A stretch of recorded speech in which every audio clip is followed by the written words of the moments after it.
Okay, so Tony Holler, I'm glad to have you back. And you've actually been my remote speed coach for the past 3 months. And I've just had such a great experience with this program. And I want to get into some of the things I found with that program, some things that really shocked me.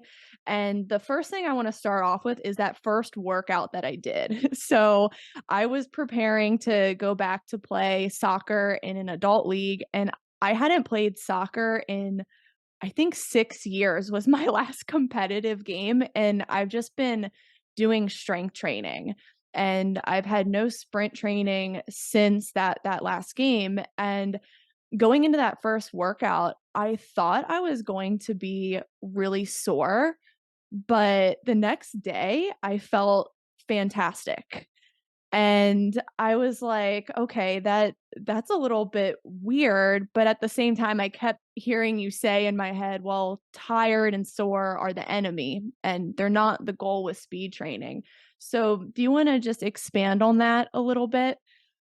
Yeah, I think your first question here is like my central message. So much so that my book, if I ever get it published and get it done and everything, is called "Tired is the Enemy," and it's a revolution because traditional sports, tired was the goal.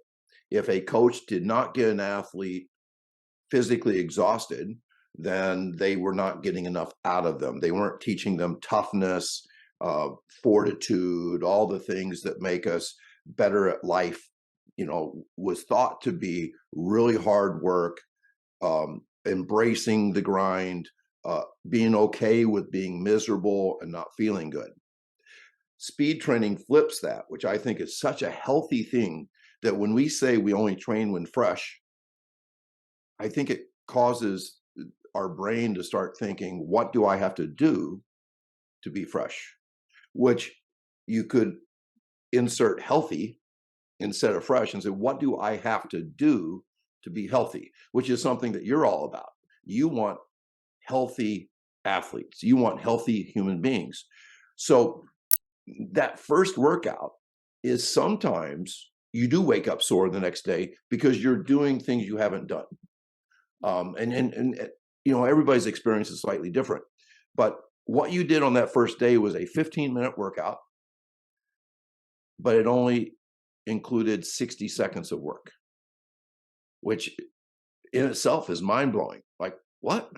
And so the fact that you felt good the next day, I believe, creates the want to do it again. I just heard, who was it? Brad Stolberg. I just read his book, Groundedness. Please, everybody, read Brad's book, Groundedness. Beautiful book. And he even talked about the process of being a writer, that you should never write until you're tired. You should write until you're on fire, like you're really on a roll, and quit there because you're more apt to can't wait to do it again. And when you do it the next day, you pick up where you left off on a roll, on this momentous inertia where you're moving forward. And yeah, I could do an hour-long speech on this whole idea, but the idea that you were excited and felt good the next day really bodes well for your future workouts. That's so true. I think I would have quit then and there if I couldn't walk the next day. Yes. And I would have felt that I wasn't making progress. I would have felt, "Oh, this is really defeating. I don't feel like this is doing anything for me." And another thing I did notice was I didn't just feel good the next day, I felt good that same day. So I always did my workouts in the morning because that's when I'm fresh, I feel at my best, I'm fueled from breakfast properly, and after that workout, the first thing in the day, I felt so awake and alert and energized the rest of the day. And I felt like I was really creative and I could Mm. focus more. And it was just super fascinating for me because I had never really felt that from a running or sprinting workout in the past. Now, were you caffeinated before working A, out? a little bit, A little yeah. bit. And I actually encourage that because Mhm. it's such a neurological thing that you want to be any type of neurological boost. I think is positive. And if you think about all the things you just said, it's been known forever that movement is one of the keys to a successful life. Every author, and I study people who write, every author I've ever heard of finds that walking is the greatest thing in the world for ideas. You feel better after the walk than you did before. Walking might be the most underrated, that and sleep, the two most underrated things in the human existence. And if one of my key things in Feed the Cats is that if you train the extreme, you train the entire range. I don't know of anything more extreme movement wise than sprinting as fast as you can sprint. So if there are gains to be made by walking, just imagine the gains that could be made from sprinting, which is far more neurological. I feel caffeinated, or I don't sprint enough. True confession here. I'm still a jogger. But my kids, I think, feel caffeinated after a workout. And that's just a joyful thing for me to see after living, I was a coach's kid, living through an entire life of seeing of seeing kids crawl off the floor or the field or the track, that they were literally physically devastated at the end of a workout, and coaches high-fived on that, like, yeah, we're doing our job. So that's the flip. That's the revolutionary approach of this tired is the enemy. And I think I totally agree with you. You probably had hours of energy after a workout. Mhm. Yeah, I did, and I really enjoyed starting my day with the workouts, and what I also enjoyed was that it was the same workout for a couple months. And I like that because it was good to create those habits and to get that stimulus back into my life and to really master the movements. And that's one thing I see a lot of parents of youth soccer players push back on is they want the program to constantly change. They want the drills to be advanced and for them to progress like super quick, but they don't stay consistent with the basics or starting with the first square one of the program. And I get frustrated because with speed it's something that really needs to be cultivated because of it how advanced of a skill it is. So can you just speak to why it's important to keep the program fairly similar and get that down for a couple months, especially with youth? Yes, I think there's a couple things, man, there's a lot of things there. I think that just the nature of our society and our modern world, we want things to come fast. I talk to professional, elite trainers and people that, one guy that last weekend, Les Bellman, who trained 18 NFL draft picks last winter, 6 first-round draft picks. Brian Kula, who trains Christian McCaffrey, and these guys, when parents of like 12-year-olds come into their facilities, they're upset sometimes that there's too much standing around. Mhm. That the parents want constant movement and constant work because that's what we've been fed all of our life. But the problem with constant movement, constant work is that outputs are diminished. You can't run as fast if you don't recover. The other thing they want is exactly what you talked about, and that is they want advancement into complex things. If they see the creation of habits, they see that as, what am I paying for here? This looks too repetitive to me.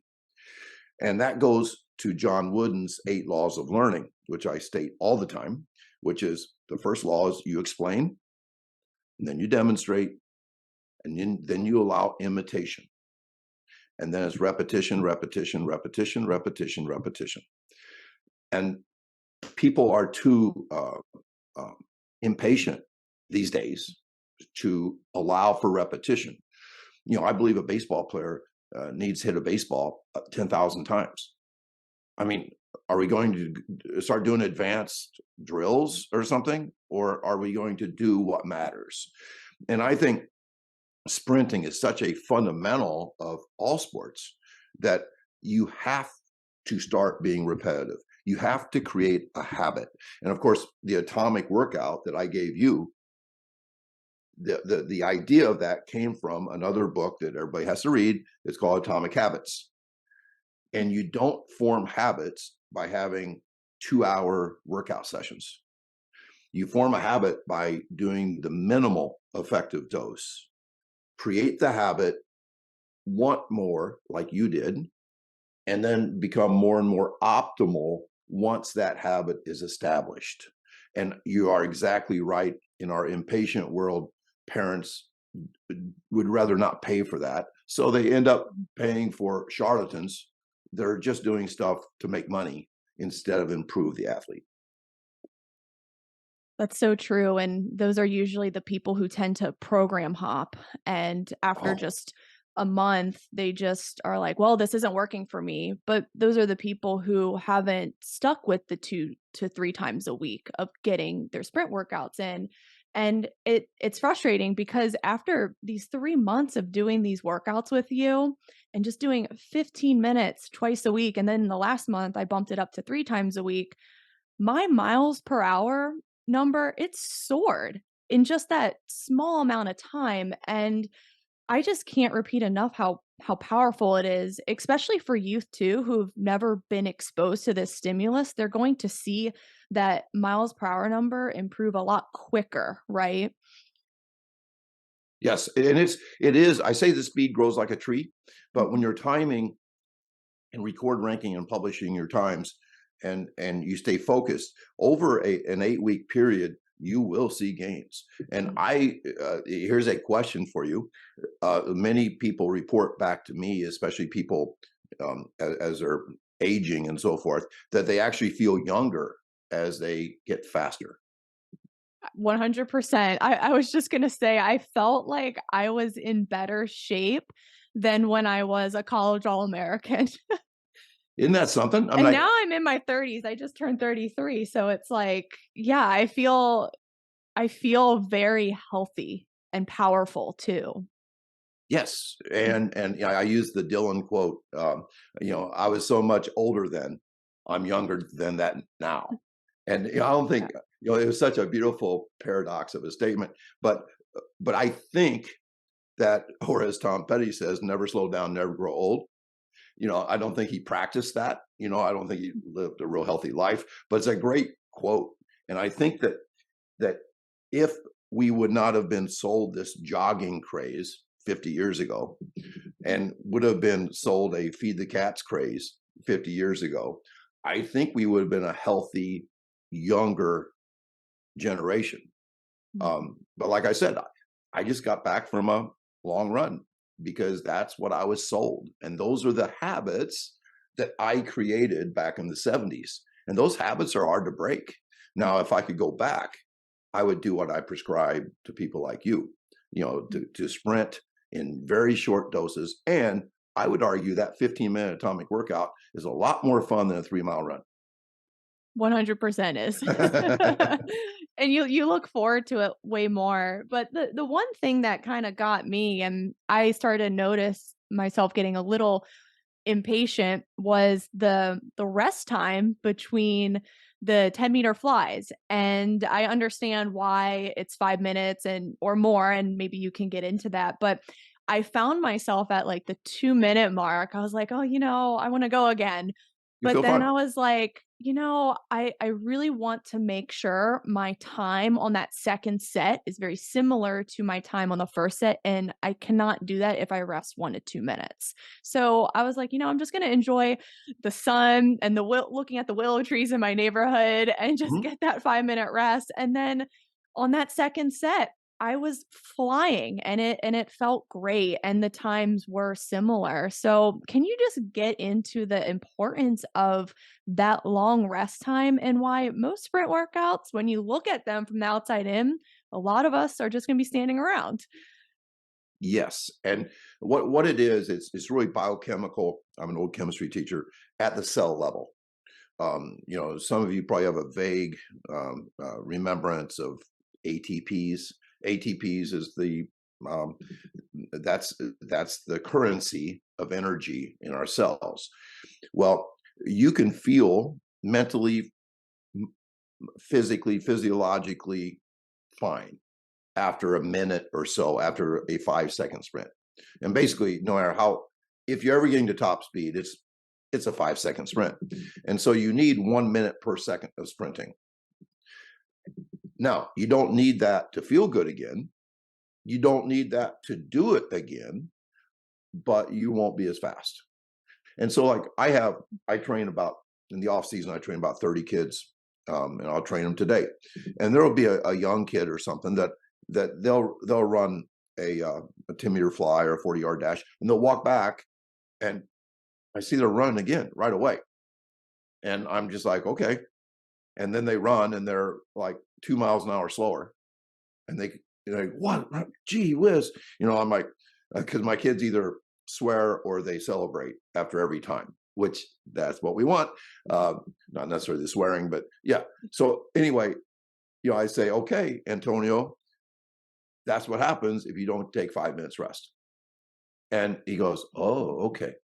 Like if you were rested 5 minutes, you might have beat your first time. And the thing about you looking at your willow trees in your yard and stuff, one of the things as coaches we forget is that many of the best memories of sports were not the actual activity. It was the bus rides. It was the sitting around after practice. It was the community feeling that you had with your teammates. And it was the talk and the bonding and all those things. So, like if you were working with a group, you might feel even less antsy about that next one because you're talking to people. You're having that down moment that we all really appreciate. Just that feel of being together as a team and all that kind of stuff. So it goes against everything we've been taught as coaches and teachers. Keep them busy. If you don't keep them busy, there's going to be trouble. But when you keep them busy, it turns into busy work. And we all know what busy work is. It's filler. And that doesn't make us better. It might make it easier to manage, but I don't think we're there to manage kids. I think we're there to coach them. So yeah, I think that's a real good take that you have about kind of the frustration that we have with downtimes. Mhm. Yeah, it seems like during those sprint breaks, even when you are with the group, everyone's like, "Wait, should we be doing something right now?" But then, as a coach, you can just lead that and be like, "Hey, this is our time to socialize and like make jokes or whatever." And then it just becomes more fun of a session. And then when you do run that second set or that third set of your sprints, then you're ready to go. And I think that's so important for people to just remember. And honestly, it's tough, and I think we're still fighting that constant busyness during our sessions, especially like for us youth performance coaches. Like sometimes parents are watching and they're looking at you and they're like, well, why is my 12-year-old standing around for 40 minutes? This isn't what I'm paying for. But their goal is speed. They want their kid to get fast, so we can't go against what their goal is just to please them and make the session look crazy. So that's one thing I noticed. And then another thing was with the mile per hour number, I was really competitive with myself, and I wanted to keep improving that. And what I've been finding in the soccer community especially is no one is tracking that number. And you'll see coaches even tell their players in like yearly player reports, "Oh, well, you need to improve your speed." But there was no measurement given. So it's like, how do you know that player needs to improve their speed? Do you know what they're running at? And a lot of new soccer players that come to me, middle schoolers, high schoolers, they're running less than like a 50 mile per hour. It's pretty dreadful to It see. is. And it's like the fact that you don't know that mile per hour number is insane to me. And the fact that your coach is telling you you need to improve when they're not measuring, that's also a little insane. So, do you have anything to say about that getting that Oh, mile per hour number and how critical it is? 100%. Lacrosse is similar to soccer, about half the volume, but still it's one of those sports where everybody wants speed, but nobody's measuring it. Nobody's trying to, they recruit it, but then they don't do anything about it. And Princeton, for example, is now feeding the tigers. It's a form of feed the cats, obviously, where they are tracking miles per hour. And when you do that, you improve it. They started with 3 guys at 20 miles an hour. Now they have, a year later, they had 17. Matter of fact, they had 3 guys at 22 miles an hour after 1 year of doing this work. Oh, and lo and behold, 18 years, first time in 18 years, they make the Final Four. And now your old alma mater, Johns Hopkins, the men's lacrosse team is now feeding the Jays, and the S&C coach isn't an S&C coach anymore. They call him an S&S coach, strength and speed. And so this speaks to the problem in soccer. And one of the things, that exact workout that you started with, that atomic workout, one of the first things you said was that you felt energized afterwards. What that is a neurological, I call it your nervous system's on fire in a good way. And so you are ready for high output things, whether it's writing, working, whatever. So I don't like calling it a warm up, because warm up usually is something long and hard, slow, and makes you sweaty. I call it a potentiator. A potentiator is things that improve the next thing you do. So I say that speed potentiates the weight room. What that means is, if you do that 15-minute atomic workout, your weight room numbers will be better because of that sprint workout. It does not work the other way around. Weights do not potentiate speed, but speed, because it's neuro and the weight room's not, speed is the perfect potentiator for the weight room. And this is what I would argue, is that you could use that atomic workout to replace that long, slow, awful warm-up that most soccer teams do. Yes, it would take more than 15 minutes because you got more than one person doing it. Maybe it takes 25.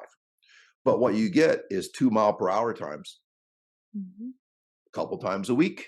You are working on speed. You're practicing something that's not natural, which is sprint mechanics. It's not natural. You have to practice it. It's 15. Well, let's say it took you 25 minutes to do a atomic workout that led into soccer practice, but that 25 minutes still only has 60 seconds of work. So nobody's tired. Everybody's potentiated.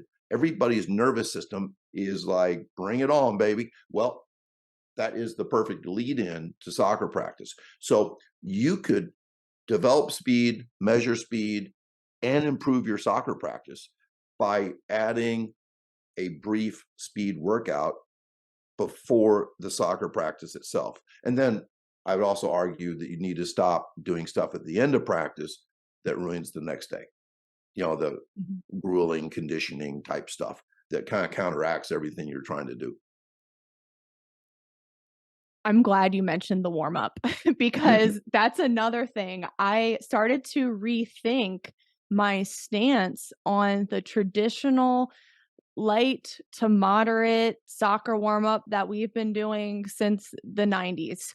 And you go to any youth soccer tournament and you see girls doing just these awful high knees. They're not even high knees. They're just kind of like trotting. And when you do a high knee drill in the atomic workout, you are high output, just 5 seconds.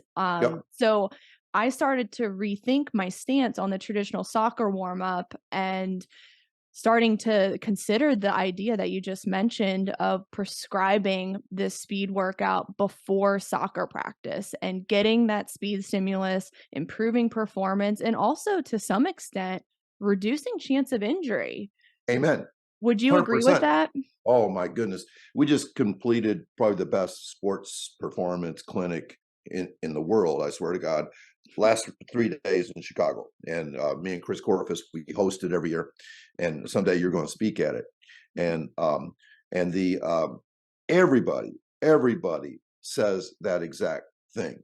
And that is that we are afraid to sprint because of injury. And so we get injured in games. But if we would get accustomed to sprinting, it almost becomes, it's a bad word these days, but like a vaccine.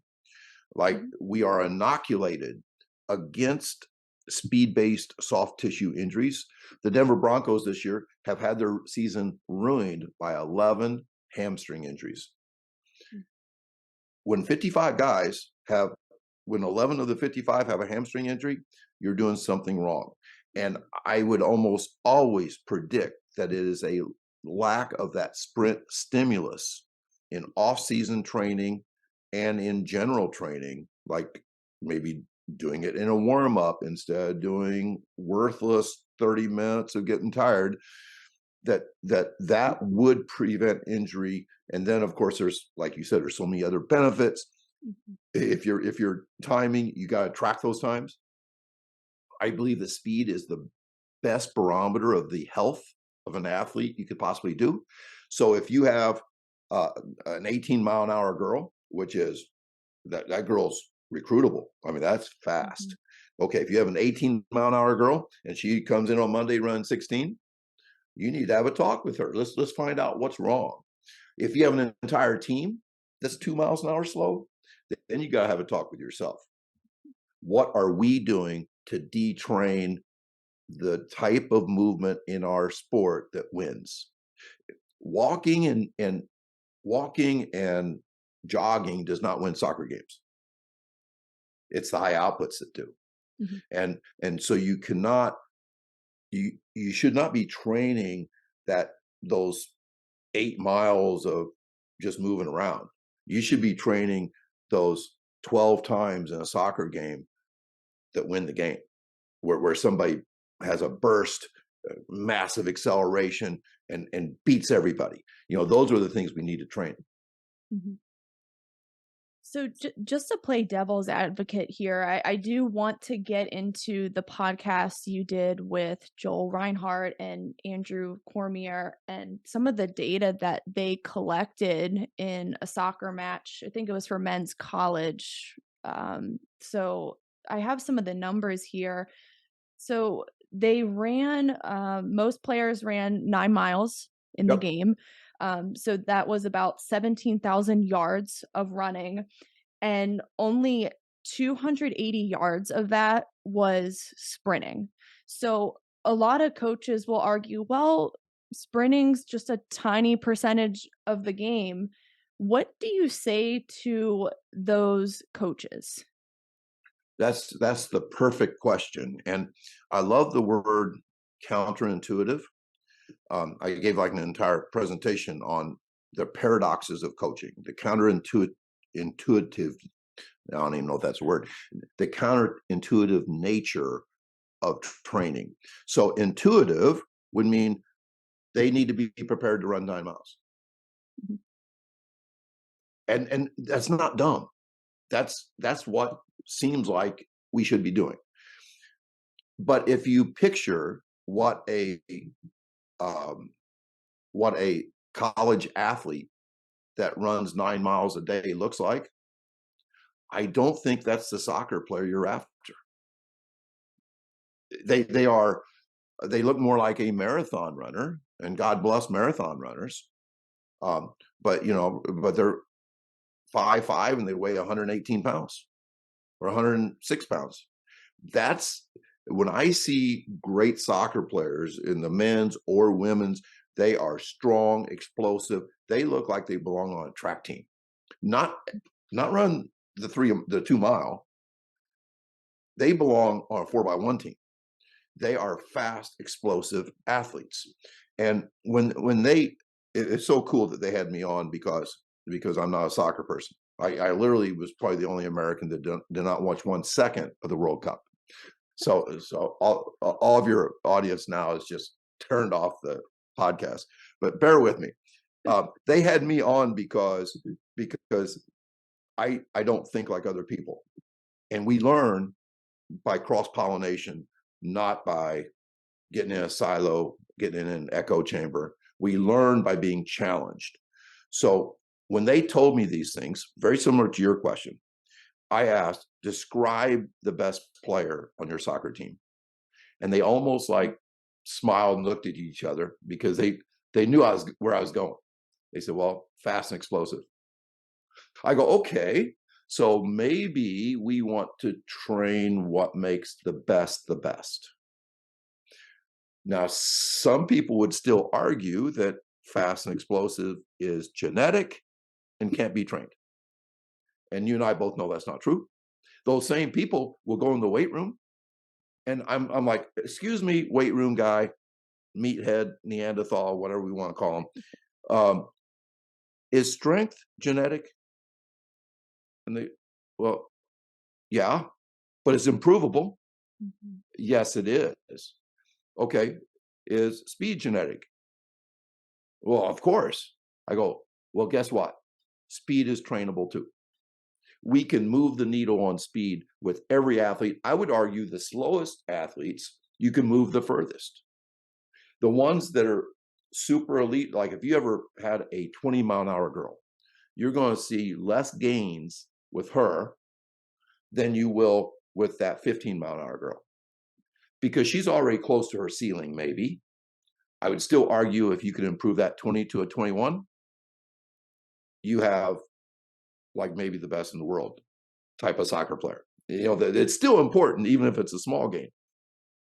Just like if you already have a strong athlete, you know, when you gain strength in the weight room, they're just stronger, which is sometimes pretty good. The weakest kids benefit the most in the weight room. The slowest kids benefit the most from speed training. So even though the requirements of the game require 9 miles, we need to train the important things, the things that win. And Mhm. then this is important. This is the name of my other talk this past weekend. Let the sport train the sport. You know how Yes. you get used to 9 miles of running? Not by running 9 miles. Play soccer. And we both know the kids play too much soccer. I mean, that's not the Yeah. problem. So can I just jump in with some of the Yeah, data I've collected with my girls? yeah, You're going to just drop your jaw with this. So we've been using the Beyond Pulse chest strap GPS yep. sensor to look at some of my older girls. So we're talking 16 to 18-year-olds. And I look at just their training week. So they practice 3 times a week, some of them 4 times a week, and then they have 1 or 2 games on the weekend. It's a lot, but then when you actually look at the numbers, some of these girls are covering 20 to 30 miles a week of that light to moderate intensity work.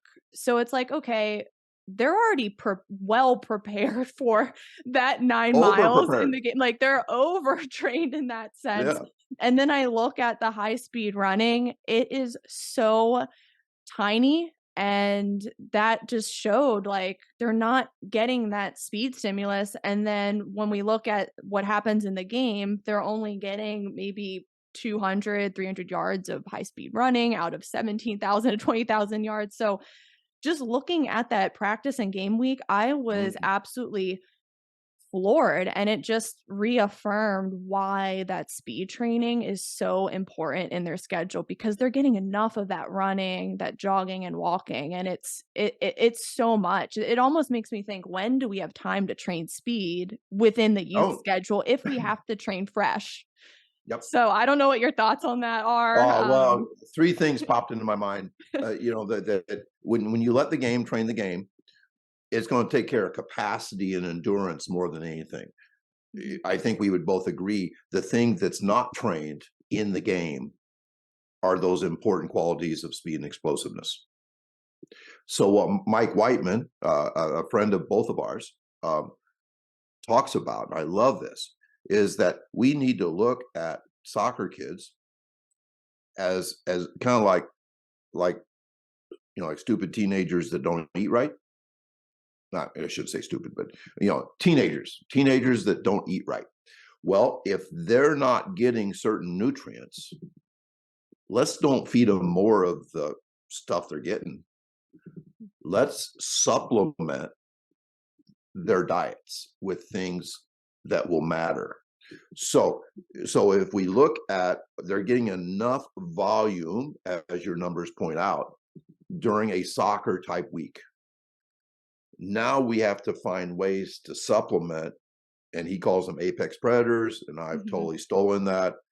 I love that term. I love it because all it means is we want to be athletic athletes. I mean, Mhm. and I hate to say it, but endurance people are good at endurance. They're not super in what I think of athletic things.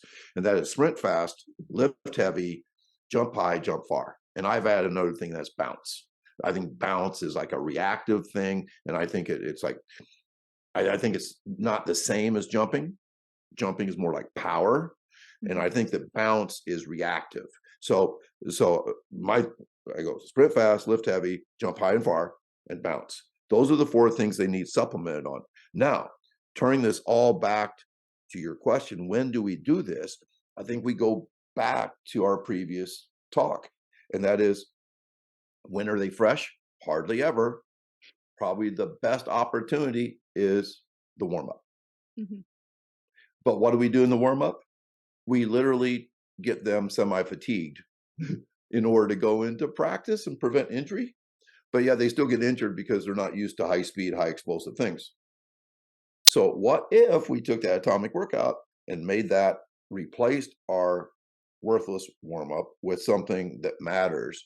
And now and as you know, we don't need to train speed 5 days a week, 6 days a week, 7 days a week. 2 or 3 is all we need. So that would be the answer. But Mhm. I think we're asking the right questions. And to me, it seems, yes, it's counterintuitive, but to me, when you really look at it, it really makes sense.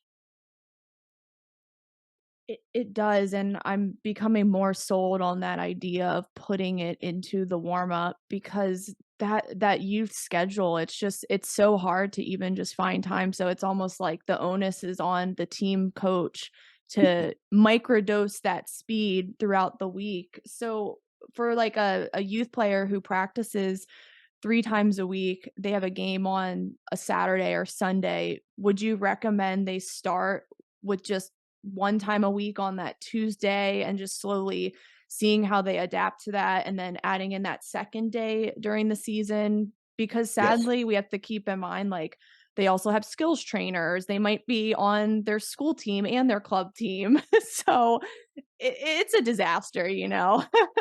And I read something the other day that that like high school students now have a longer work week, even without sports, than their Mhm. parents have. I I mean, believe that. school and all the expectations for teachers that load homework on these kids, they their schoolwork blocks out the sun, and then we expect them to be semi-professional athletes on top of that. And so, yes, I think it's really difficult. I was going to tell you that there's a ton of feed the cats football coaches out there these days, and some of them have experimented with doing the atomic workout on game day. Mm, Like, what? Like, no, we have to be wait, ooh, what if we had a 15-minute, 60 seconds of work inside of a 15-minute workout or a 25-minute workout that actually primed the body, potentiated the body to do better things. And this is not new. Jimmy Radcliffe, probably the greatest S&C guy ever from Oregon, would do a neurological lift on the mhm. morning of a game. Oregon would play on Saturday afternoons. They'd come in and snatch 3 times, which is picking a bar. For those people that don't know, it's basically picking a bar up from the ground and explosively throwing it over your head. And he felt like that was the most neurological lift in the weight room, and it potentiated their nervous system to play well. And during those years where he was the S&C coach, Oregon scored about 50 points a game and set the standard for playing the fastest brand of football ever played. They never seemed tired. They're always fast, always explosive. They did no conditioning, none, but they were always fast. I mean, they were just primed and ready to go. So if the snatch is a great neurological event in a weight room, microdosed, wouldn't the most extreme CNS thing in the world, sprinting at full speed for a couple seconds, also work? And I would say yes. So I would say not only could we do it on practice days, but we could do it on game days too. Mhm. And then this is the time I wouldn't do it: after the weight room, after a game, because you're not fresh, the morning after a game, you're beat up, you are not ready. And so those are the times you can't do it. So I think as coaches, that's why I say you have to prioritize speed. And people hate that because they think that I'm saying nothing else matters. No, priority just means you work around that, has to be a part of your program, and everything else works around that, because you have to be fresh when you work on speed. And and the great thing is that by prioritizing it, you take nothing away from anything else. Matter of fact, you'll make everything else better. I like that idea of doing it before a game. I can see it being incredibly impactful. And that was one thing I actually did with your workouts is I did my speed before a lift or before me going out to play soccer. I wasn't sore. I was ready to go. It actually enhanced those Yes. things that I did afterwards. And I think coaches might argue, well, what about dynamic stretching? We don't want injuries. We need to stretch. And there's no stretching in the atomic workout, but I never felt sore or like I was going to pull a muscle. No. So what's going on with that? And what would you say to people who say, well, we need to do a dynamic stretch and Frankensteins and inchworms in our warm up on game day? This is just That's, like so like counterintuitive to everyone I listening. know, I know. This is down the rabbit hole stuff. But we haven't stretched in 25 years on my track teams. Uh, I'm so glad you say that because I wrote about I'm like anti-stretching in my whole yeah, book. So yeah. Now there is no doubt. I mean, my wife is at a yoga class, Zen yoga class right now, and stretching makes you feel better. And as you age and stiffen up, stretching is really good. There are chemicals that are released, calming chemicals, when you stretch. But those calming chemicals also subtract some from twitchy, explosive things that athletes need to do. So, I mean, if you want a good night's sleep, maybe yoga is really good for you, but maybe not for a competition. Mhm. So, stretching is the elongation of a muscle. Muscles really don't elongate, and stretching does not prevent injury. Now, um, I'm wearing a shirt that says RPR right now. You know what does prevent injury is is RPR is based on reflexive performance reset. I saw Wisconsin's basketball team. I retweeted it last night. We're standing around before a game with a guy in the middle, and they were like Yep. torturing their ribs and torturing their sternum. That's a diaphragm thing, and then they belly breathe, and it allows you to belly breathe bigger. It declutters your brain. Your hamstring flexibility improves by 20 to 30%. Like just breathing. And then there's different acupressure points on the body that are like light switches that improve our ability to contract muscles. And so I know that sounds like voodoo, and it kind of is, but it's voodoo that works, and it's everywhere these days. And that really does, along with sprinting and high speed, high neurological things, those things do prevent injuries. So injury prevention is not something that we're reckless with. I mean, no. I mean, I've had one hamstring injury in the last 10 years. One. And they're, like I said, the Denver Broncos had 11 this year. I guarantee there's a couple of things they're not doing. They're not sprinting enough, and they're not doing belly breathing type things. And those things really do improve performance and prevent injuries, which that would be really good. I feel like this podcast is just going to confuse everyone. Oh They're just God. be like, I've never heard this stuff before, but it's Yeah. good. I mean, you have to really think outside the box and question things that you've been doing for many years. I know I have, and if you're not questioning, if you're not learning, then you're not growing as a coach, and we have to continue to find ways to grow and serve our players. Now, you did mention something earlier about how speed kind of like raises all the boats. Yeah, And yeah. and I love this because another thing that shocked me with this program is I thought so I haven't done any, like, conditioning since I played 6 years ago, and I thought that when I returned to the game, I would be dead. I thought my lungs would be burning and my aerobic capacity would be awful, but I found that after a few months of doing the atomic workouts, it actually made me better in that area. So my first game back, Mm. I wasn't dying. I wasn't gasping for air, and I was shocked. Is this a normal thing? Is this something? Is there research behind it? Oh my. Yeah, if people haven't already had their minds blown, yes. What you're experiencing, I need to tell you about 4 different things here. One is we do what we call a sprint capacity workout, where guys basically run 1040s timed in 10 minutes. I'll just leave it at that.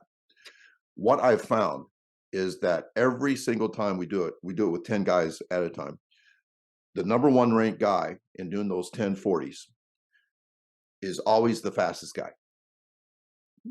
So speed creates capacity, which is a type of endurance. The slowest guy of the 10 is always the slowest guy. So the guy with the least capacity has the lowest average time.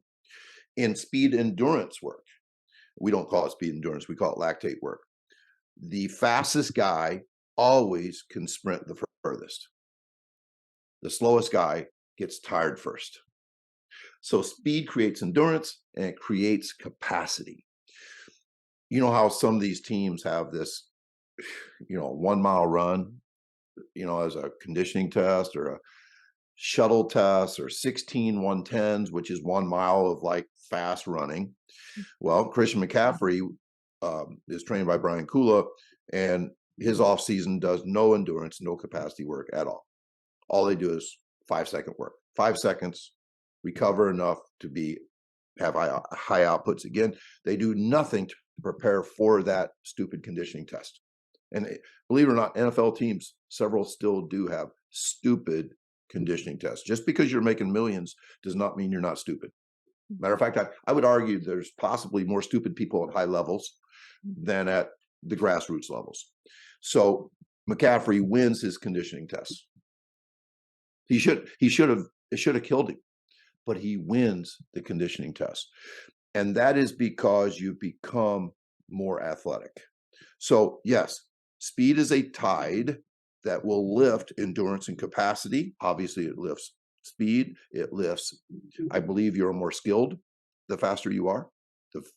The faster you are, the better you change directions. The better your, well, let me end with these 2 stories and end our statement here. Brian Kula trains other people. He trained a swim team this year, not in the water. He trained them like track athletes. He said that they were really bad at doing almost everything. But after 8 weeks, you get better. And they got faster and faster and faster. They set 48 swim records Wow. that season. Okay, so what in the world would sprint training on land do for swimmers? The nervous system. The brain controls all movement. If we get better at extreme movement, we get better at all movement. Then this is a killer too.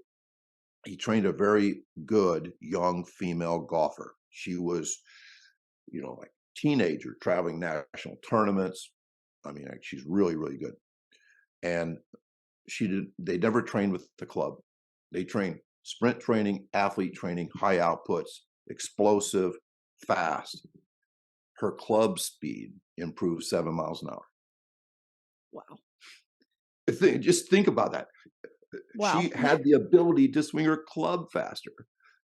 And so what I said, I'm talking to Les Bellman and Brian Kula, two rock stars of the world in terms of training athletes. I said, could it be that if we sprint train baseball players more, they may Mhm. retain their bat speed later into their career?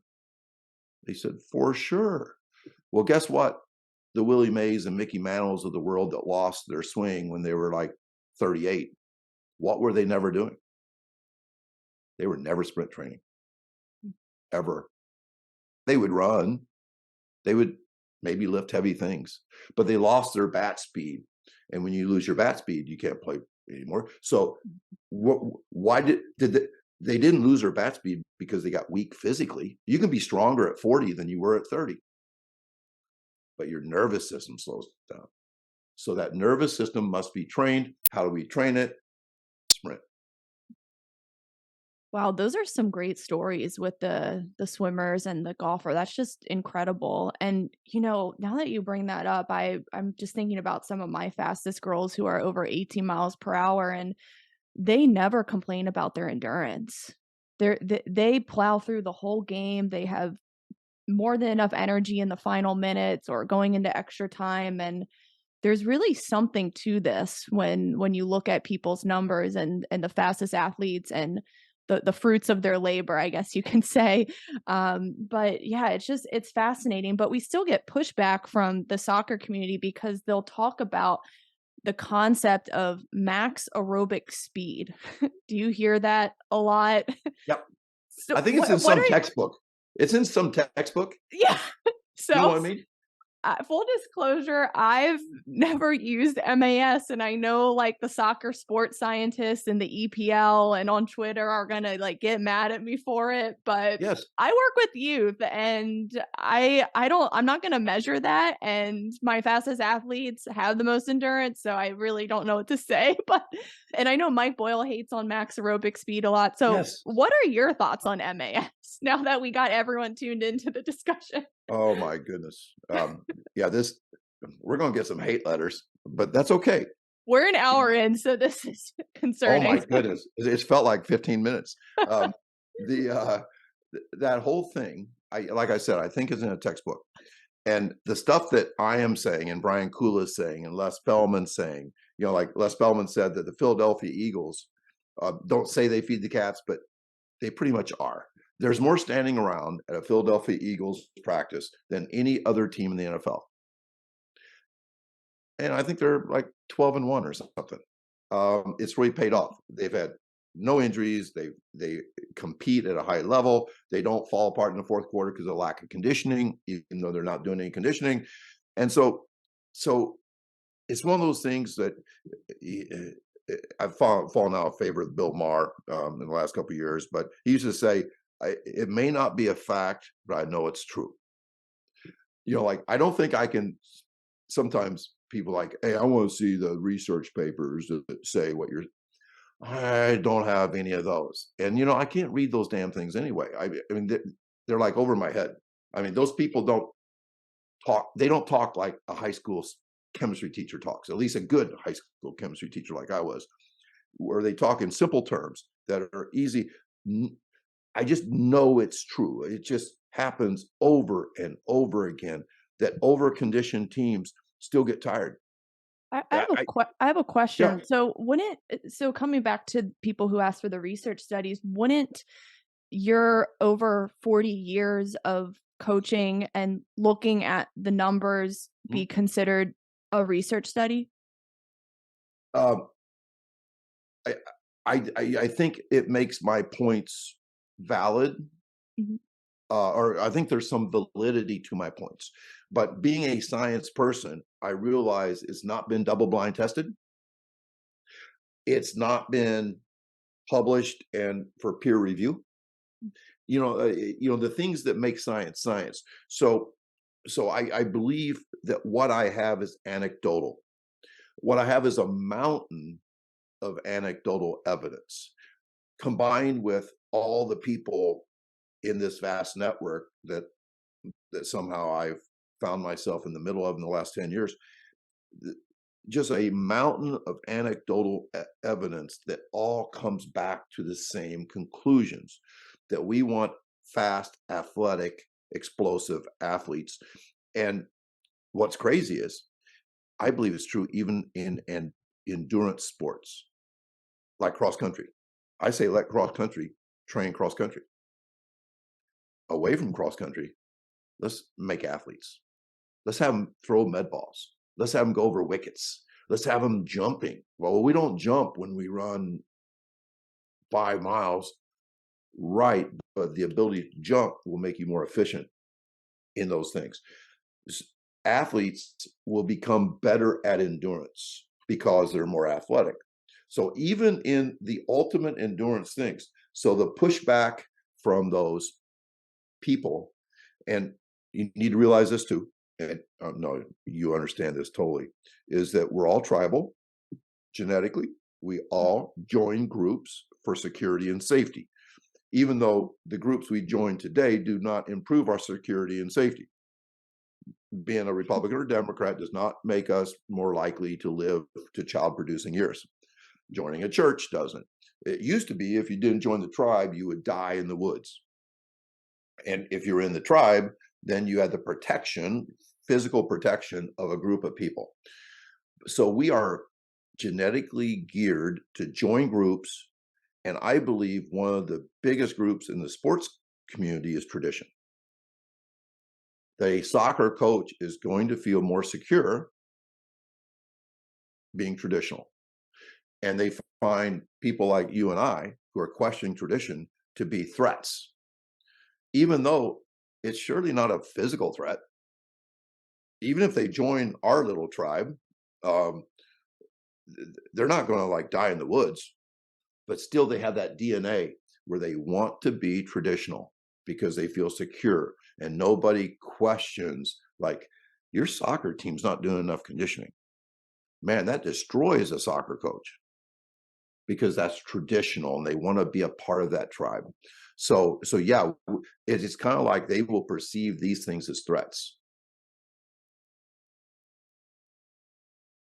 Yeah, it's as far as the tribes, I've seen like the speed-based people and then the endurance-based people in soccer, and they just kind of stay in their own camp. And I actually used to be in the endurance camp, but then I heard people like you and Mike Whiteman and Ken Clark, and I was like, okay, this might make a lot of sense, but I'm going to try this out and see what happens. And since then, I've never gone back, and No. I haven't done formal conditioning in forever. And I agree with you that the team coach, that's their job within the practices, the small sided games, and that kind of brings me to my next question: should we speed train with or without the ball? Because I I get soccer coaches saying, "Well, you got to train like speed dribbling on the ball and that's valuable." And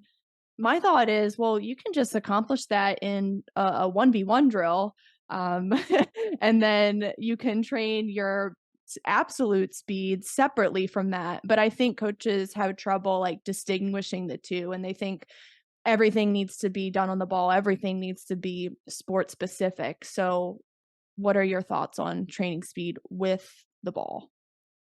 Yeah, I think that's the perfect question. And I can just hear them saying that. And once again, that's intuitive. They're not dumb saying that they should train speed with the ball because that's what soccer is. But that goes back to my counterintuitive thing that says let the sport train the sport. Should they work with the ball at high speed? Heck yeah, of course. That's soccer. You you must train that. But then let's go back to the supplemental thing. What's wrong with only training with the ball? It's not fast enough. You're not improving your nervous system. You are not, with the ball, might be at 70% top speed or 60 or 50. Well, if you're not training extreme, you don't move the needle. So we must constantly work at sprinting faster as a supplemental thing to all sports. and then train the specifics in the sport. And this is another thing that confuses people. Like, we never run in a straight line. Why are we practicing in a straight line? They need to run curves and zigzags. That's what soccer, or that's what football is. Football says it's an acceleration sport. We're never at top speed. To all those people, and there's like a gazillion of them, you're right. Train those things as part of your sport. But you will never hit top speeds by zigzagging with the ball. you will never hit a top speed if all you're doing is 10-yard sprints. So yes, a 10-yard sprint might, or a curved sprint might be really good for training that sport, but it's not good at training the brain and the electrical system. I love the term. I just invented this term. We want lightning bolts in nanoseconds going to our muscles. Our muscles are dumb. Our brain is smart.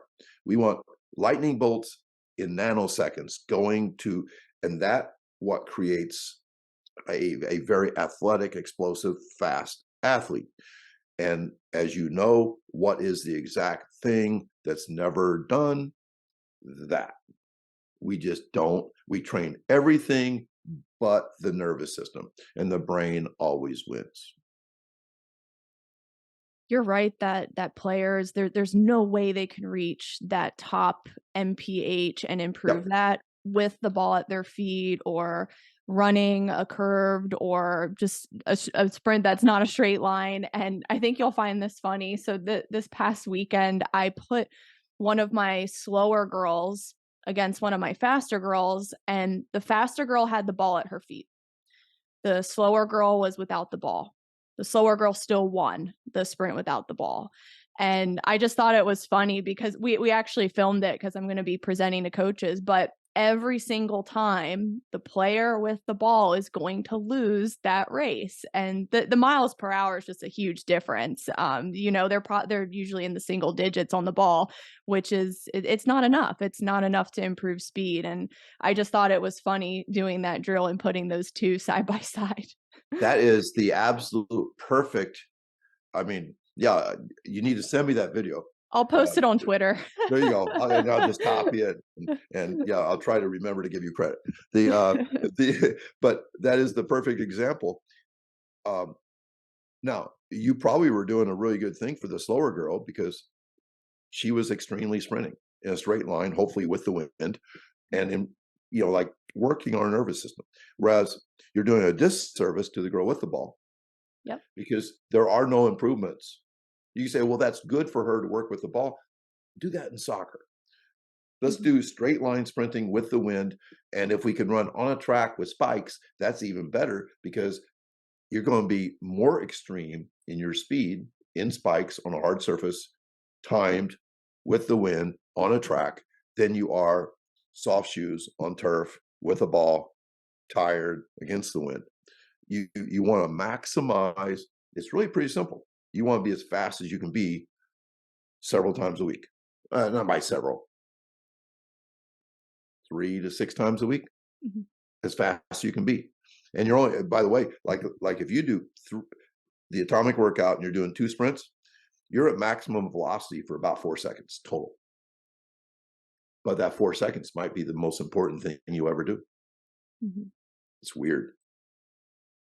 It's crazy when you actually do it with your athletes. And I don't think many people try it out and observe what's really going on in the game and in these speed workouts. But one question I get a lot from coaches is, well, can we just kind of throw a ball out 40 yards out, have them sprint onto that, like make it more sports specific? Like I've heard that before because they want to do that, don't they? Yeah, they do. And I think I forget who I was hearing on a soccer podcast. It was some other performance coach, but he was saying that we should make speed work sport specific because the brain's involved in the game and you have to react running onto a ball or on a counter attack, and you have to like train your players for that. And I get that, and like you said, it's intuitive, and I understand, but you can train that in a 1v1, 2v2, 4v4 game on like a large pitch. Just make your pitch dimensions big. So I don't know. I see both sides that you can make that in a 1v1 drill of players sprinting to the ball 40 yards out and racing to it. But I don't know. Do you think that would get the same effect? Would the ball be a distraction? No way would they be as fast. Yeah, that's what I was You thinking. know, I say, Yeah. uh, I remember Bush Exnader one time, the great speed coach, said, "If you're not wearing spikes, you're not sprinting." Um, I often say, if you're not timing, you're not sprinting. Mhm. Um, I think maybe you've seen this, that when we observe something closely, we change it. That's like a Heisenberg thing, you know, that when we observe the atom as scientists, the atom changes. So we're not really observing what the atom really is. It's a change. And I love using that metaphor with athletes, that if we time them, if we video them, or we have them compete, we change their speed. That they're just faster that way. Well, I would argue that maybe chasing a ball would improve their speed over just telling them to run from here to there. But if you're not timing kids, and if they're not getting that instant feedback, if they're not, chasing the rabbit of speed every day, or not every day, but a couple of times a week, they're just not getting it. And and all those sport specific people, I not only understand what they're saying, I totally agree with them. Let the sport train the sport. But what I don't agree is if they say, no, we're not going to spike up and get on track and sprint a couple times a week. We're not going to do that, because then they're saying we don't care about having an advanced central nervous system. So that's where I can't agree with them. So you're saying that it wouldn't harm them to do a 1v1 drill where they're racing to the ball, but they need to still have the sprint sessions, get the timing system out, record everything so that they're reaching that MPH. So you're not saying, get 100%. rid of that stuff. Like you can do both, right? For sure. And the terrible thing, and the thing that, as you know, 90 some percent of all soccer teams, all lacrosse teams, all football teams, all basketball teams, they're all doing the sport specific stuff fine. Mhm. Good job, guys. But away from the sport, S&C people are lifting them and doing conditioning on top of conditioning, and they're leaving out the most important thing, and that is an improved nervous system. So yeah, keep doing all those things, but prioritize speed when fresh, and just watch it change what you do. Mhm. Wow, I think this discussion has been very powerful, and I'm sure it's going to make people think. And I know we could talk for hours, but I want to end with this. And you quote the book Essentialism a lot, and I absolutely love that book. So if you just want to finish with a quote from Essentialism and how it ties into what we should be doing with speed training. Well, essentialism has changed a lot of lives. The book by Greg McKeon, um, and to me, it did not change my life at all. It just reaffirmed what I already was. I'm an essentialist. I'm a simplifier. I make fun of complexifiers, and some of the people at the highest positions in all professions are complexifying frauds.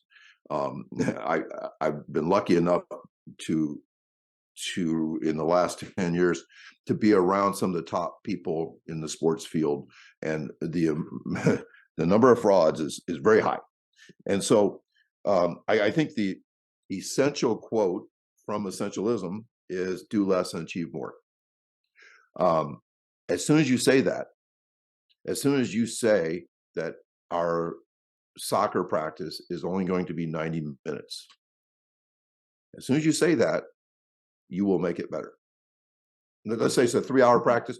Nope, we're going to go 90 minutes from now on, because what are you going to cut out? You're going to cut out busy work. You're going to cut out low output stuff. You are going to run things through your brain and say, what things can go? I'm about ready to run into that problem with my book. It's kind of turning into War and Peace. And I realize that I'm going to have to throw a lot overboard. To make it a good book, I must turn a 500-page book into a 200-page book. And the reason why that book will now be better is I'm not going to throw away the best parts. I'm going to throw away the worst parts. Whenever we condense, whenever we say, I'm going to do less, but I'm going to make it better, that's what we do. So that flies in the face of hard work. Like if you fail, what are we taught? Work harder. If you lose, we're going to work harder. We're going to practice more. It's always more. And Essentialism says, no, you're going to practice less and do it better. And I just in love with all those concepts, whether it's the classroom, writing a book, the length of a practice, that as we cut things down, we make them better. I hope you guys found that powerful, and please check out the book Essentialism. Tony's right. It's changed my life. It's changed his life and so many other people. And it's just so good for the quality and productivity of your work and your craft. So please check that out. I'll link it below in the caption. And then Tony, you said that you're writing a book. So what's it called again? Tired is the enemy? It's like everything else that evolves. It's called Feed the Cats, Tired is the Enemy. And then I've added the thing, the evolution of a high school coach and his evolutionary approach. So that's like the whole thing, Okay. And so it's been in the works for 18 months. I haven't written a word in the last 5 weeks because I've had 5 big events that I'm a part of in the last 5 weeks. But more and more, I'm thinking, to go along with what I just said, instead of writing more, I need to start throwing stuff overboard and start moving it away. And it's going to be like losing your own kids or something, because you become so attached to these things you've written. But that's what I'm going to do, and I hope to have it published sometime, in 2023. Awesome. So guys, be sure to follow up with Tony. It's going to be an amazing book, I'm sure. And I'll link his Twitter and his website in the caption below. And just to do a plug on his remote training, just so awesome. Such a great experience for me. And Tony's super accessible throughout the program, and the coaching is incredible, and you submit your videos as you go, and he'll give great feedback on all your sprint drills. So I highly recommend if you're looking to improve your speed, but just keep in mind those workouts are going to be shorter than you expect, but incredibly beneficial for you. So Tony, thank you again for coming on and just shocking the world with this. Well, yeah, I think what we've said is going to get some blowback on us, but it'll be good stuff. It will be good stuff that we're ready to handle. So Erica, thank you so much, and look forward to talking again. Thank you so much. And guys, I'll see you on next week's episode.